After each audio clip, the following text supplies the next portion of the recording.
سے پہلے آپ کو بتائیں حکومت پاکستان اور کل عدم ٹی ایل پی کے درمیان مذاکرات کامیاب ہو گئے ہیں۔ مذاکرات میں فرانسیسی سفیر کی ملک بدری کی قرارداد قومی اسمبلی میں لانے اور کل عدم ٹی ایل پی قیادت و کارکنان کے نام فورتھ شیڈول سے نکالنے پر اتفاق ہو گیا ہے۔ ٹی ایل پی کی قیادت اور کارکنان کے خلاف مقدمات واپس لینے کا بھی فیصلہ۔ فریقین نے بات چیت کا سلسلہ آگے بڑھانے جبکہ کل عدم ٹی ایل پی کی طرف سے مسجد رحمت للعالمین صلی اللہ علیہ وآلہ وسلم سمیت ملک بھر میں دھرنے ختم کرنے کا فیصلہ بھی کیا گیا۔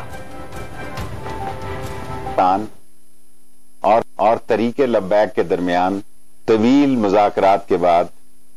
یہ بات طے پا گئی ہے کہ ہم آج قومی اسمبلی میں فرانسیسی سفیر کی ملک بدری کی قرارداد پیش کریں گے اور طریق لبیک سارے ملک سے، جس میں کہ خاص طور پر مسجد رحمت للعالمین سے بھی دھرنے کو ختم کیا جائے گا اور بات چیت اور مذاکرات کا سلسلہ آگے بڑھایا جائے گا،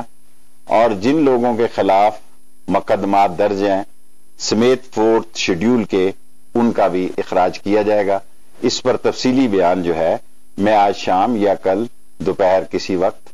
پریس کانفرنس کے ذریعے دوں گا۔